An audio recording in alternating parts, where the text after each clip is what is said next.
BFM Business, BFM Crypto, le club. Amaury de Tonquédec.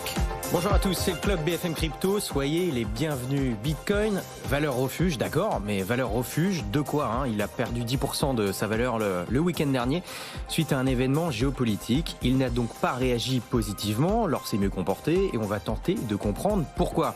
Ensuite, faut-il opposer or et Bitcoin? Et enfin, y a-t-il un rapport entre Bitcoin et la souveraineté nationale? Pour en parler, j'ai le plaisir de recevoir Alexandre Stachenko. Bonjour Alexandre. Bonjour Amaury. Lors de votre dernier passage, je vous présentais comme auteur, conférencier et expert indépendant sur Bitcoin et les actifs numériques. Bon, c'est toujours le cas. Mais en plus, la grande nouvelle, c'est que depuis, vous êtes directeur de la stratégie chez Paymium, donc première plateforme d'échange crypto française, créée en 2011. Donc, félicitations. Merci. On va en parler dans quelques instants. J'ai le plaisir également de recevoir Louis-Alexandre de Froissart. Bonjour Louis. Bonjour Amaury. Toujours associé fondateur de Montaigne Conseil Patrimoine. Bon, Alexandre, vous allez nous expliquer pourquoi vous avez décidé de rejoindre Paymium. Je crois savoir qu'il y a un rapport avec la souveraineté, mais quelle souveraineté? La souveraineté nationale? Si oui, en quoi le Bitcoin pourrait y contribuer? C'est la question à laquelle notamment on va essayer de répondre aujourd'hui. Alexandre, bon déjà il faut voir un petit peu de quelle souveraineté parle-t-on. C'est quoi la souveraineté finalement? C'est quoi la souveraineté? C'est une excellente question. Effectivement, la souveraineté, c'est d'abord la capacité à décider soi-même. Si on regarde sur les dictionnaires, le Robert nous dit c'est l'autorité suprême. Le site viepublic.fr nous décrit ce principe comme, je cite, un pouvoir absolu dont tous dépendent et inconditionné, c'est-à-dire qui ne dépend pas de qui que ce soit. Donc d'une certaine façon, c'est une sorte de capacité à décider soi-même sans subir l'influence d'autrui. Ça vaut pour les individus. Bitcoin est très connu pour ça parce que c'est la souveraineté individuelle. On décide sans la censure. Mais ça vaut aussi évidemment pour les pays qui ont le même genre de contraintes. Un pays vassal, par exemple, il n'est pas un pays souverain parce que ses décisions dépendent de son pays de tutelle. Donc ce n'est pas un pays qui décide pour soi-même. Alors bien sûr, la souveraineté totale, c'est une forme d'idéal qui n'est jamais vraiment réalisée puisqu'on dépend tous d'une certaine façon de son voisin, ses amis, ses alliés, ses ennemis, etc. Donc il y a certains qui préfèrent le terme d'autonomie stratégique qui est un peu la même idée, mais de manière plus réaliste parce que ça sous-entend pas une forme d'autarcie ou d'isolationnisme, d'une certaine façon. D'accord, mais pourquoi c'est important dans le fond? Alors c'est extrêmement important d'un point de vue philosophique parce que c'est le fondement de l'état de droit, tout simplement, de l'état de droit libéral et du contrat social. En démocratie, la souveraineté, elle est détenue par le peuple, qui est constitué en corps politique, la nation. C'est un concept qui est quand même né en France avec les Lumières au XVIIIe siècle et qui a été consacré par la Révolution française. Fini les despotes, fini les monarques, fini le droit du sang et l'aristocratie. Ce sera maintenant le contrat social et la souveraineté nationale. La nation souveraine décide des lois qui organise la vie en commun au travers de l'État. La souveraineté, c'est donc le point de départ de l'État de droit, dont dépend tout le reste. Donc, en fait, ce n'est même pas de droite ou de gauche. Si la nation n'est pas souveraine, on n'est plus en démocratie. C'est aussi simple que ça. Donc si la nation n'est pas souveraine, la légitimité des lois s'affaisse, puisque le contrat social n'est plus respecté d'une certaine façon, et donc on a affaire à un déni d'une certaine façon de démocratie. Bon, donc Alexandre, pour être souveraine, la nation doit donc réduire ses dépendances afin de ne pas être contrainte dans ses choix, c'est ça? Tout à fait. D'un point de vue géopolitique, si on se place au niveau des États, un État-nation qui se met en situation de dépendance, eh bien, il n'est pas souverain et il est donc en danger. Mais comme l'État n'a pas des ressources infinies, évidemment, à sa disposition, il ne peut pas tout faire. Il ne peut pas tout faire ou tout faire faire sur son territoire non plus. Et donc, il doit prioriser ce qui est vital pour garantir la capacité de la nation à être souveraine, c'est-à-dire à décider pour elle-même de son propre destin. En gros, si on ne sait pas faire de grille-pain en France, a priori, on devrait pouvoir s'en remettre.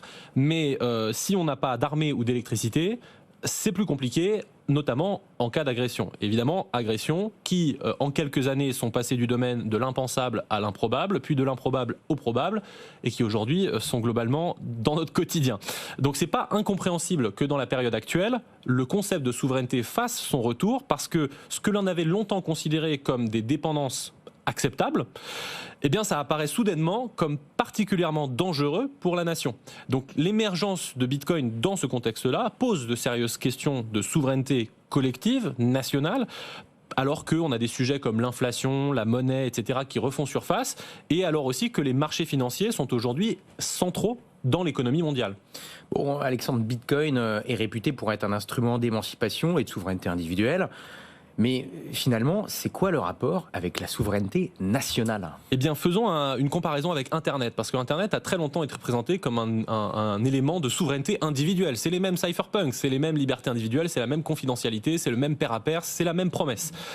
Pendant un temps, la France a perçu Internet comme étant un danger et a cherché à s'en protéger, à freiner son développement. Mais Internet étant inévitable, eh bien aujourd'hui on se rend compte qu'il est indispensable dans nos vies et la France a complètement déserté ce terrain de jeu et abdique au passage sa souveraineté au profit des États-Unis notamment. Donc exemple, un entrepreneur français qui souhaite lancer une application mobile, il doit demander l'autorisation à une boîte américaine. L'éducation nationale enseigne à nos enfants l'usage de logiciels américains dont ils se serviront toute leur vie, créant une dépendance. Plus récemment, il y a eu une décision dont vous êtes peut-être au courant, de traiter les données de santé des Français, ô combien sensibles et privées, par des sociétés américaines. Donc, si bien que demain, si la nation française souhaitait, pour une raison ou une autre, peu importe, mais s'opposer à une décision américaine, on l'a fait en 2003 en Irak, on n'ira pas en Irak par exemple, eh ben, les États-Unis disposent de la capacité instantanée de mettre la France à l'arrêt. Donc, dans ce contexte-là, certains parlent de la France aujourd'hui comme étant une colonie numérique ou un vassal numérique pour mettre en avant le fait que nous avons perdu notre souveraineté dans un secteur qui est devenu aussi central que le numérique dont on ne peut plus se passer. Bitcoin, c'est la même chose, c'est la même problématique.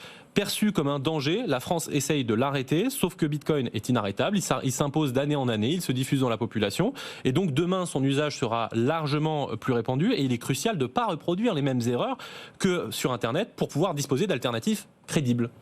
Bon, Alexandre, là, du coup, le Bitcoin s'impose, émerge petit à petit. Quelles sont nos options face à cela ? Option A, on décide de rien faire.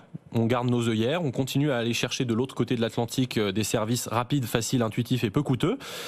Comme le disait Rousseau, on vit tranquille aussi dans les cachots, mais en est assez pour s'y trouver bien.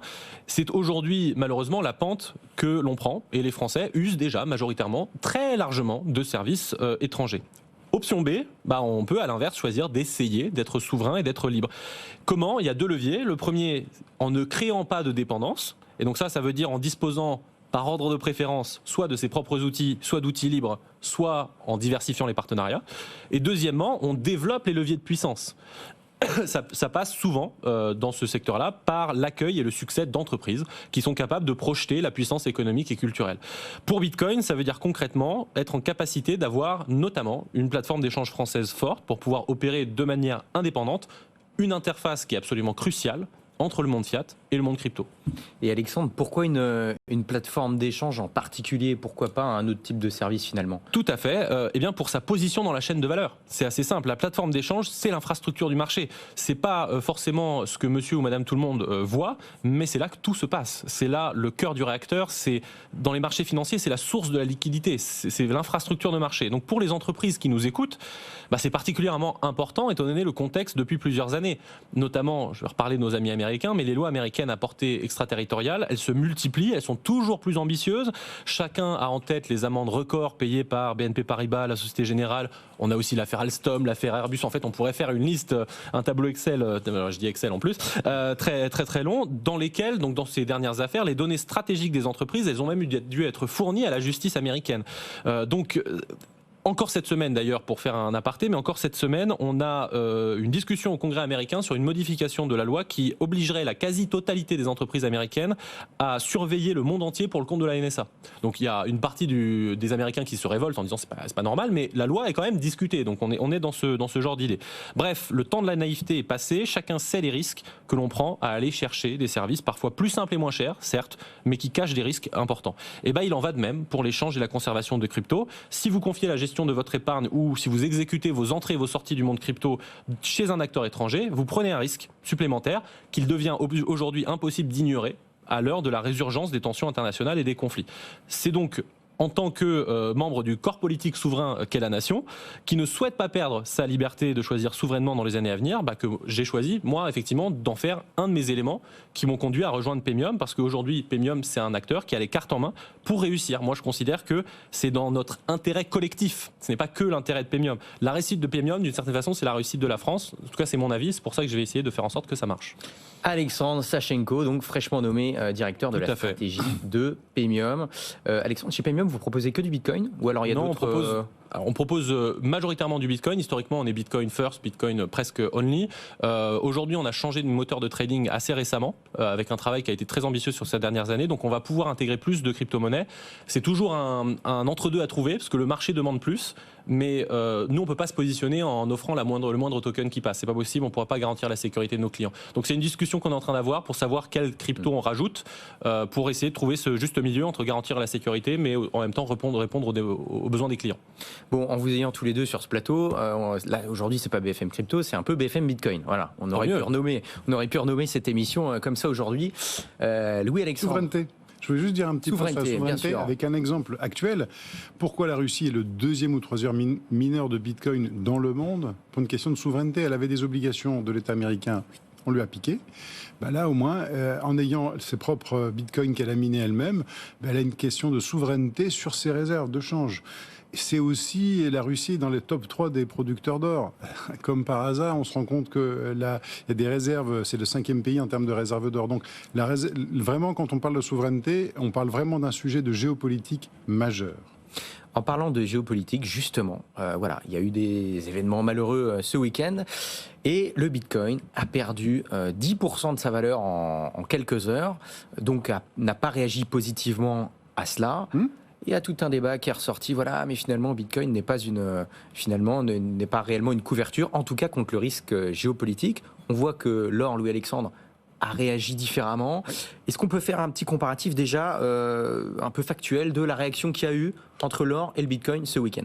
Alors, factuellement, on peut dire que quand on zoome absolument sur le moment où ça se passe, d'un côté, les marchés ouverts, c'est quoi? C'est que les cryptos. Donc la crypto qui représente l'or monte très fort, corrige un petit peu, alors que tout le reste du marché crypto baisse et Bitcoin baisse également. Donc sur la nouvelle, il y a effectivement une décorrélation. Enfin, quand on regarde la corrélation entre les deux actifs, Alexandre le rappelait tout à l'heure juste avant l'émission, on est à 0,94 entre les deux, 0,97 même, de corrélation dès qu'on prend un temps un tout petit peu plus long, enfin de quelques mois.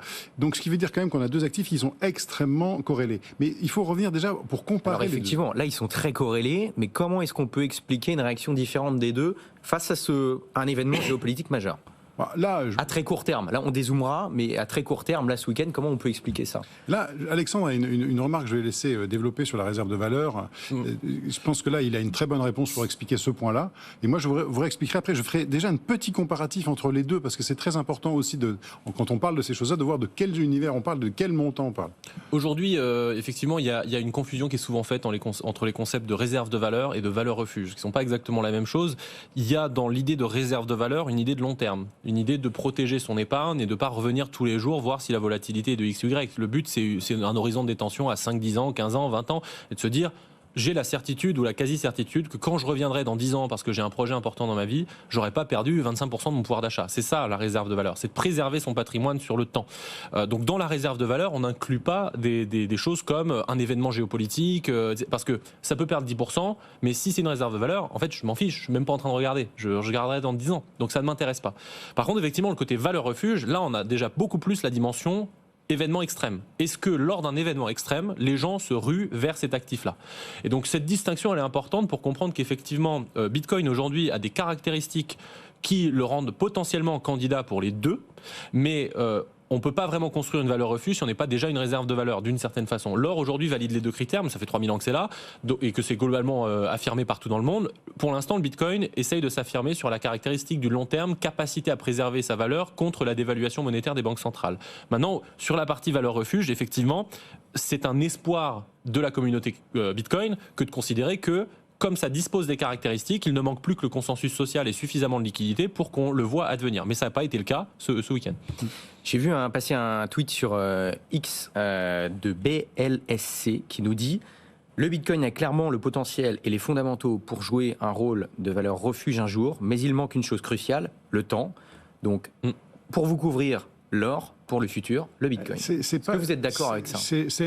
Quand on voit les Trusnomics qu'il y a eu en Angleterre, où il y a un gros stress qui se passe en Angleterre sur la dette et sur les taux d'intérêt anglais, eh bien, le record d'adoption de Bitcoin sur un week-end en Angleterre, c'est ce moment-là. Donc en fait, dans tous les événements monétaires, dans tous les événements financiers, Bitcoin a une réaction, une très bonne réaction, une surréaction positive. Là, on est sur des éléments géopolitiques. C'est même pas l'or qu'on va regarder. Il faut regarder les taux des taux américains. Et les taux américains, c'est le flight to quality, c'est ça, dans la finance, on le connaît bien, c'est on va chercher l'obligation en dollars parce que c'est ça la vraie sécurité. Effectivement, l'or en fait partie, mais c'est là où on va aller se positionner. Et donc, sur Bitcoin, aujourd'hui, c'est pas tellement le sujet quand on est sur un événement géopolitique. Mais économique, on l'a déjà eu. J'ai vu aussi, toujours sur X, un thread intéressant passé de Grégory Raymond, cofondateur et directeur de la recherche de The Big Whale, qu'on reçoit ici régulièrement dans cette émission. Il dit notamment, mais est-ce que ce ne serait pas une valeur refuge contre la dépréciation des monnaies et l'endettement des États? Et finalement, le Bitcoin a des propriétés intéressantes pendant les conflits armés, notamment le transfert de fonds sans intermédiaire. Mais le but, finalement, est-ce que ce ne serait pas simplement la couverture face aux dégradations de l'économie? Si, et il y a la macroéconomiste américaine Lynn Alden, qui est très intéressante, qui a écrit le livre Broken Money, que je recommande. Elle mettait en avant que la chose avec laquelle le Bitcoin était le plus corrélé, c'était l'augmentation de M2, donc la masse monétaire. Et donc effectivement, on a tout dit quand on a dit ça. C'est que d'une certaine façon, et Yves Choueifati le résume autrement par une formule que je trouve très intéressante, c'est qu'il ne propose pas de comprendre la thèse de Bitcoin, il propose de comprendre l'antithèse de Bitcoin. Il dit en fait, si vous pensez que les banques centrales vont redevenir orthodoxes de manière durable, alors vous avez une antithèse de Bitcoin. Vous n'achetez pas de Bitcoin. Sauf que, en fait, quand on dit ça, on comprend, tout le monde sourit autour de la table. Il y a une forme, tout le monde sait que ça ne sera jamais le cas. Les banques centrales ne peuvent pas redevenir orthodoxes de manière durable. Elles sont piégées par la croissance infinie, la fuite en avant. Elles doivent revenir, mais on n'a même pas atteint le taux d'inflation cible qu'on est déjà en train de discuter de rebaisser les taux. C'est impossible. Donc tout le monde le sait. Donc en fait, c'est beaucoup plus intéressant de le voir sous le côté antithèse, parce que d'un seul coup, la thèse de Bitcoin devient beaucoup plus crédible. C'est que si on croit cette antithèse, c'est qu'on n'a pas regardé l'actualité depuis un certain temps. Louis-Alexandre, les banques centrales achètent de l'or. Est-ce que vous y croyez un jour que potentiellement elles achèteront du Bitcoin? Alors déjà, des banques centrales le font, puisqu'on sait que les Russes achètent du Bitcoin, ou en tout cas font en sorte de le miner. Ce qu'il faut, juste pour terminer sur les événements, quand vous avez un marché qui est ouvert 7 jours sur 7 et H24, comme le marché des cryptos, il est normal qu'il réagisse à tous les événements. Mais ça veut dire quoi aussi? C'est que Bitcoin est quand même un asset risqué, enfin la personne qui dit que c'est pas un asset risqué, je pense qu'elle n'a pas très bien compris, mais surtout c'est un asset liquide. Oui. Et en fait ce que ça a montré, c'est quoi? C'est l'hyper-liquidité de Bitcoin. Donc quand les gens qui nous disent ouais mais en fait il faut juste qu'il y ait une contrepartie, ouais mais la contrepartie elle est toujours là. Ouais. Elle est toujours là. Donc ça montre que c'est un actif hyper liquide. Donc moi je retire de cet événement plein de points positifs, parce qu'on a Bitcoin qui est adolescent. Il a 15 ans, Bitcoin. Il est adolescent ou 14 ans. Et en face, on a une réserve de valeur qui a 3000 ans d'histoire. D'ailleurs, en fait, on pourrait dire entre les deux qu'il y en a un qui pense être une monnaie alors que c'est une matière première et l'autre qui pense être une matière première alors que c'est une monnaie. Je vous laisse deviner lequel est lequel. En tout cas, tout ça pour vous dire qu'il y a un élément, moi, de réserve de valeur qui m'intéresse beaucoup. Il reste 7% des bitcoins à miner. Il reste 30% de l'or mondial connu, c'est-à-dire que les réserves connues d'or, il y en a encore 30% à miner. Donc vous voyez que déjà, on commence à avoir un équilibre qui est tout à fait différent. La capi mondiale des deux, c'est quand même quelque chose de totalement différent. On a 150 000 milliards d'un côté, on a 1500 milliards de l'autre. On a un marché qui est de l'ordre des échanges de 20 milliards par jour, avec des pointes à 35, et de l'autre côté, on a 180 milliards d'échanges de papier. Donc en fait, on se rend compte qu'on compare deux marchés et on compare deux actifs ou deux agrégats économiques qui sont franchement différents. Mais je suis bluffé par quand même cette résilience, cette liquidité, cette capacité à absorber les chocs, parce qu'on n'a pas eu un moins 50. Enfin, dans le bull run précédent, on prend un moins 40 dans une journée. Non, effectivement, il faut bien remettre les choses en perspective. On parle du moins 10% de ce week-end, mais sur un an, on est à plus 110%. Donc quand on dézoome, on voit que ça résiste bien.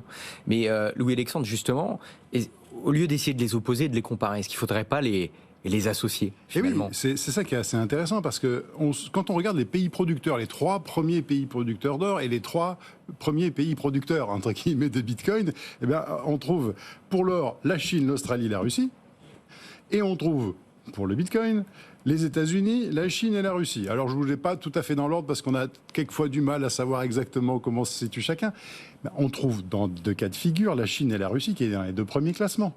Donc c'est ça qui est assez intéressant. D'autre part, moi je me rappelle quand j'ai commencé à m'intéresser à Bitcoin, ce qui avait attiré mon attention, c'est Silk Road. Je me suis dit, tiens. Je sais pas ce que tu fais dans ta vie. Non, mais ça va attirer mon attention parce que je me dis, si c'est... En fait, tu sais, les Audi étaient utilisés par les malfrats parce que les airbags se déclenchaient un peu plus tard, mais ils se déclenchaient tout le temps. Donc ça leur permettait d'avoir... Donc souvent, les gens qui sont dans de l'enjeu majeur, quand ils font des choix, c'est des choix solides. Donc je me suis dit, tiens, s'ils font ce choix de cette monnaie chez Silk Road, c'est qu'il y a là peut-être des caractéristiques que j'avais pas perçues. Alors c'est pas pour ça qu'on est allé sur Bitcoin, mais en tout cas c'était une caractéristique qui était intéressante. Et donc quand en 2015, sur Bordeaux FinTech, on parle de Bitcoin, on commence à m'interroger, on se dit mais qu'est-ce que vous pensez de Bitcoin? Donc j'ai étudié un peu avant de raconter des conneries. Et en 2016, test d'investissement, je dis écoutez, structurellement dans les portefeuilles on met 5% d'or. Je pense que ça vaut le coup qu'on s'interroge sur mettre 1 ou 2% de Bitcoin à la place de l'or dans cette poche-là. Pourquoi ? Parce que je comprends tout de suite qu'il y a cette émission de 21 millions, je comprends tout de suite que c'est une monnaie déflationniste, et il faut savoir qu'en 2016, on est depuis 8 ans dans la création monétaire continue. On entre dans les taux négatifs. On entre dans les taux négatifs. Autour de ces dates-là. Et donc, on quitte l'orthodoxie monétaire. Quand on quitte l'orthodoxie monétaire, enfin aujourd'hui, si vraiment l'or était libre d'appréciation, il ne serait pas à 2500, à 2400 $ l'once, on serait à 5000 ou 6000. Il y a des intérêts qui fait que l'or ne monte peut-être pas aussi vite. Mais donc, vous voyez, c'est venir déjà avoir un complément pour le même sujet, mais sur le moyen terme. Vous savez très bien, Amaury, qu'un placement de bon niveau, c'est un placement qu'on est capable de regarder de temps en temps par rapport à son horizon. J'ai un horizon d'investissement de 10 ans, comme le disait Alexandre tout à l'heure, je ne vais pas le regarder tous les jours ou toutes les semaines. Effectivement, c'est bien de faire cette comparaison-là. Alexandre, vous vouliez parler de comparaison entre valeur refuge et les deux, comment dire, suivant le court et le moyen terme. C'est-à-dire qu'en fait... Oui, c'est ce que j'ai dit tout à l'heure, c'est la réserve de valeur. Voilà, entre valeur refuge et réserve de valeur. Alors, c'est difficile de comparer or et Bitcoin, sachant qu'ils n'ont pas du tout le même âge, on l'a redit tout à l'heure. Mais aussi, on l'a reprécisé, le Bitcoin est coté en temps réel. Donc, par rapport à ce qui s'est passé ce week-end, c'est un des seuls actifs finalement qui cotait quand il s'est passé ce qui s'est passé. Mais notamment, il y a un token, j'ai oublié le nom. Pax Gold. Voilà, le Pax Gold qui, lui...